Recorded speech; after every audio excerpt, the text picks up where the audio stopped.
Good evening, everyone.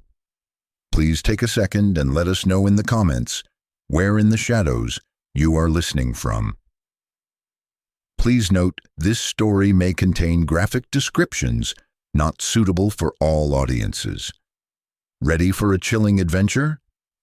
Let's get started. The Lost Camper's Logbook.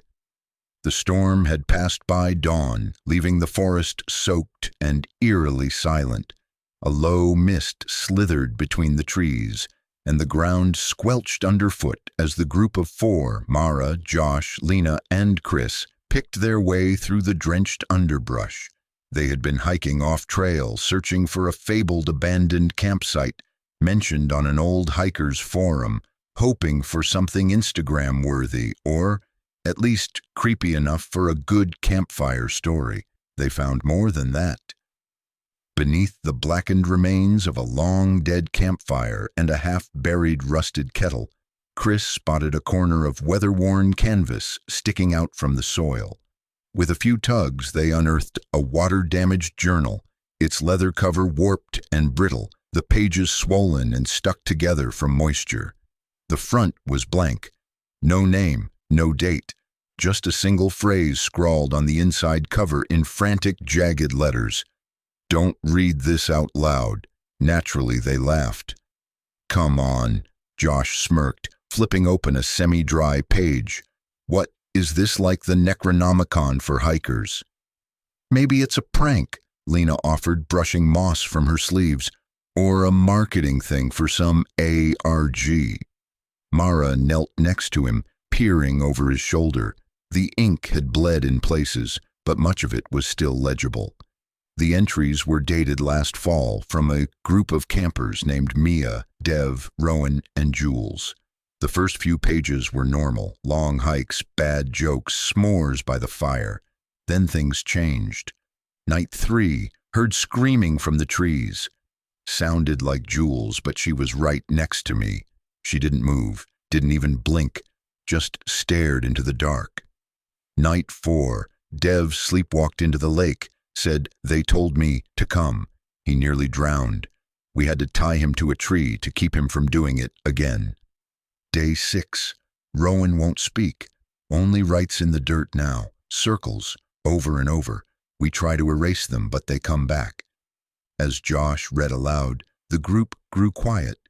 Something about the words made the forest feel heavier. A breeze stirred the mist, and the trees groaned faintly above them. Mara looked around and realized the birds had stopped singing. Day 9, Mia's eyes are black now, all black. We don't talk to her anymore. Day 10, she's whispering to something in the woods. We don't see it, but it sees us. Lena grabbed Josh's wrist. "Okay, that's enough. It's freaking me out." But he wasn't listening. His eyes were locked on the page, reading the final smeared entry. "We buried this where the fire died. If you found it, if you're reading this, it's too late. They come when the words are spoken. Don't read this out loud." The last word had been scratched over again and again in deep, desperate strokes. Loud, loud, loud. Suddenly the fire pit flared. There was no flame, no heat, but the ash swirled upward like a reversed smoke plume, spiraling toward the tree canopy. The mist thickened, curling like fingers around their legs. Chris backed up. "Guys, where's the trail?" It was gone. So were their tracks.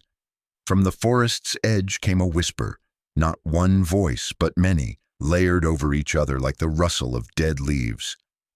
"Loud! Read! Again!"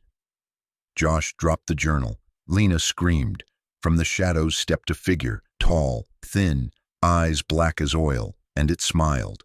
Mara tried to speak, to scream, to move, but her limbs were frozen, rooted to the earth like the trees themselves. The figure stepped over the logbook, which had fallen open once more, the ink writhing on the page like it was alive. Behind the figure, more shadows moved. Familiar shapes. A girl with empty eyes, a boy soaked to the bone, someone drawing circles in the dirt, the campers from the journal, and they weren't alone anymore. No one ever found Mara, Josh, Lena, or Chris. Only their campsite, and a journal buried beneath the fire pit, water damaged. It ends with a warning. Don't read this out loud. The locked cabin. It was supposed to be one last camping trip before everyone went their separate ways. College was over, life was starting, and for a few precious days, they wanted to escape the world and disappear into the forest like they used to.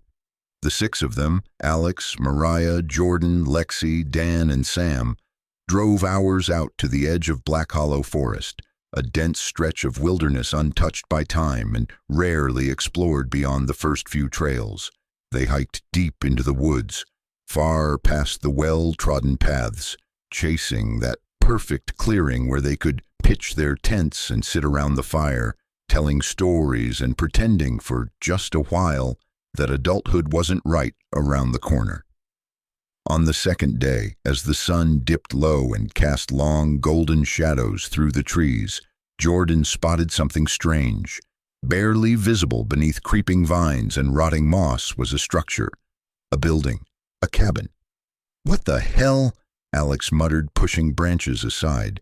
The others followed, curiosity pulling them forward.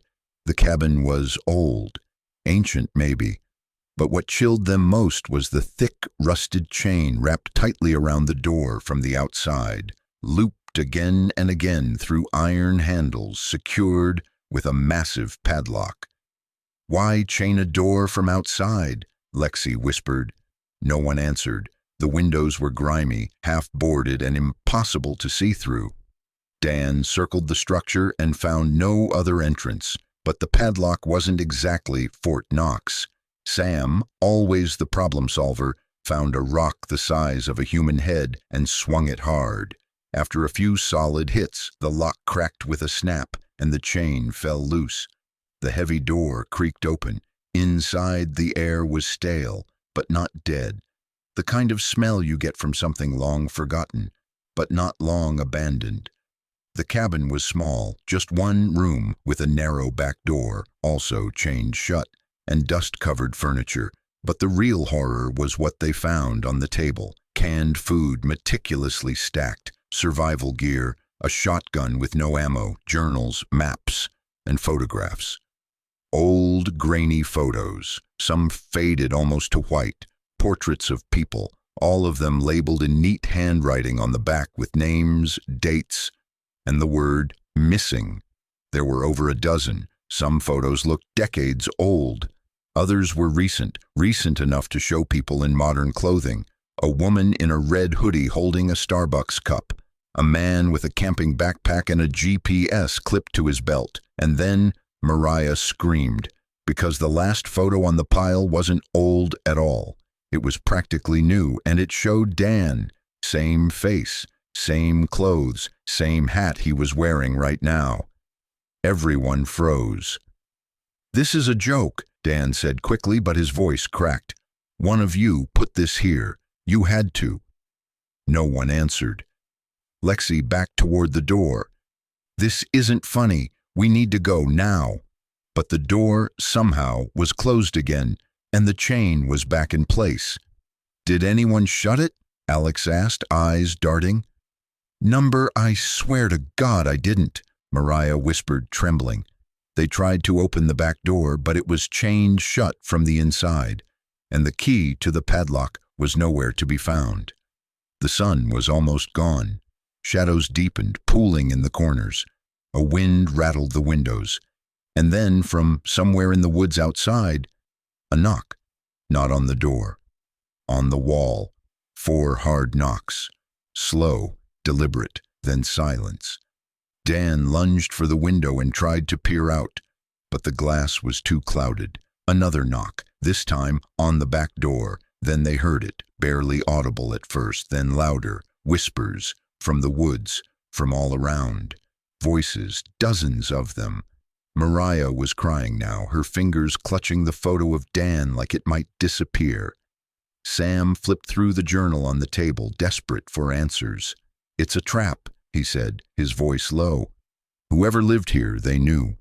They knew the forest takes people, or something in it does. They stayed. hid here, but it still found them. The knocking stopped, but the whispers didn't. They got louder, closer. Lexi looked at the photo again. "Dan, that picture of you. Look closer." He did, and then his knees buckled. In the background, barely visible behind him in the photo, was the cabin. This cabin, and standing in the trees, just behind him, a shape, pale, long-limbed, almost human, but not. And then they realized Dan never took a photo like this. No one did. Whoever or whatever took this picture had been watching. "Guys," Sam whispered, staring at the window. "Look." Fingerprints on the glass. From outside, dozens of them, pressed against the grime, slowly sliding down, as if something or many things were watching, waiting. The sun disappeared completely, the candle on the table flickered, and the knocking started again.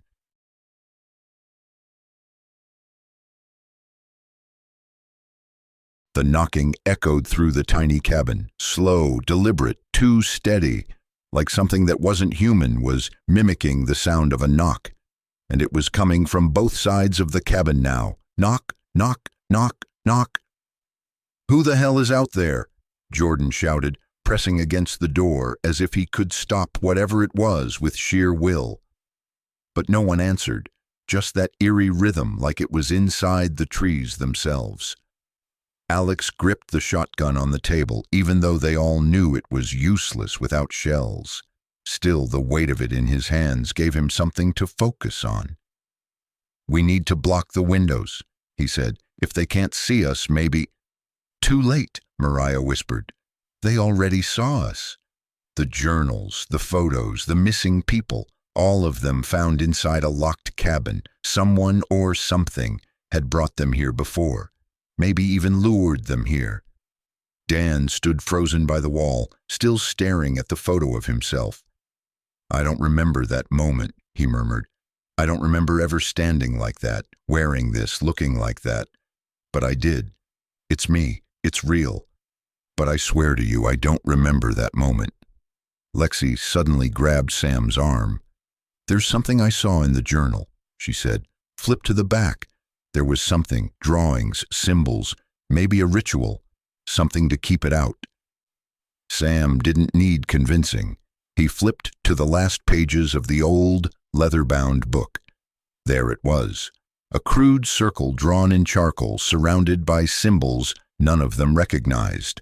Beneath it, a shaky line scrawled in black ink. "It can't cross the mark if the circle's complete.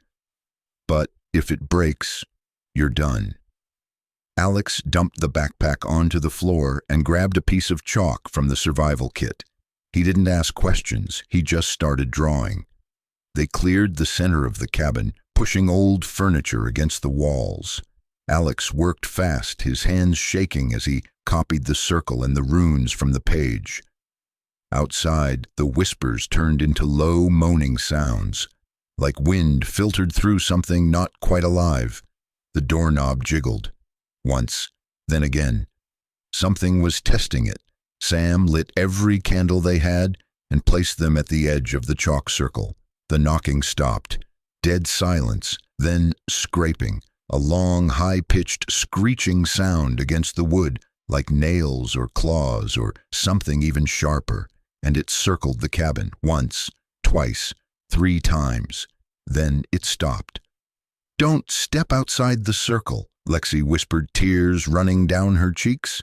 That night felt like it would never end.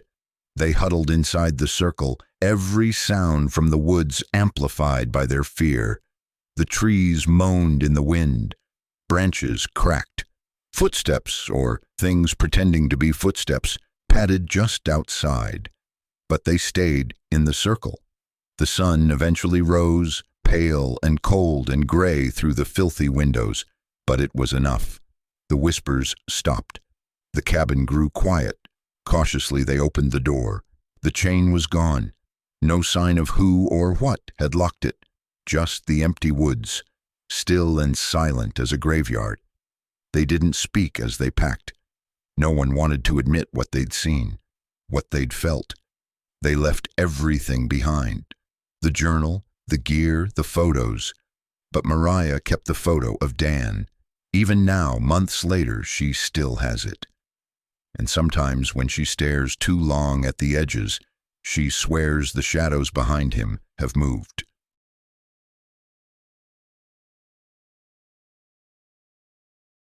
Welcome, brave souls. Tonight we're diving into one of the most spine-tingling tales of unexplained terror, the haunting of the Shadow People. Our story begins at a seemingly ordinary campground deep in the woods, a place where the only sounds at night should be rustling leaves and crackling firewood. But for a group of close friends on a weekend camping trip, this forest held something much darker, something that watched, that moved, that waited. What they encountered would leave them questioning reality and would change them forever. It started on the first night. As the fire dimmed and conversation faded into the soft hum of the forest, one of the campers, Maya, froze mid-sentence, her eyes locked on the tree line behind the tents. Standing there, just barely visible in the flickering light, was a tall, thin silhouette. It didn't move. It didn't speak, but it was watching. At first, the others laughed it off. "It's probably a shadow from a tree," someone said. But when they all turned to look, the figure was gone. That should have been the end of it, but it wasn't. Over the next 2 nights, the Shadow People returned. More than one. They stood silently at the edge of the clearing, impossibly tall, impossibly still, their forms darker than the night itself. No facial features, no eyes, just void-like figures barely outlined in the moonlight. And then they began to move, slow, jerky, as if they didn't belong in our world at all. Investigating the unsettling encounters, the group grew uneasy. They started hearing things. Whispers that came from nowhere, sticks breaking just beyond the firelight. One night, someone's backpack disappeared, vanished from right outside their tent, only to be found later, ripped open and resting in the trees. No one slept.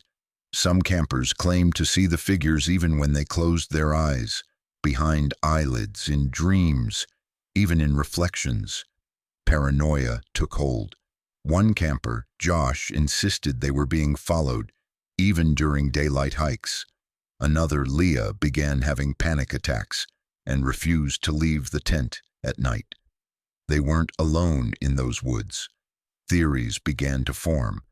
Were the Shadow People ghosts, interdimensional travelers, echoes of trauma burned into the land? One camper, an amateur paranormal investigator, suggested they were watchers, entities that appear where the veil between worlds thins. All they knew was that the fear felt real, tangible, heavy in the air.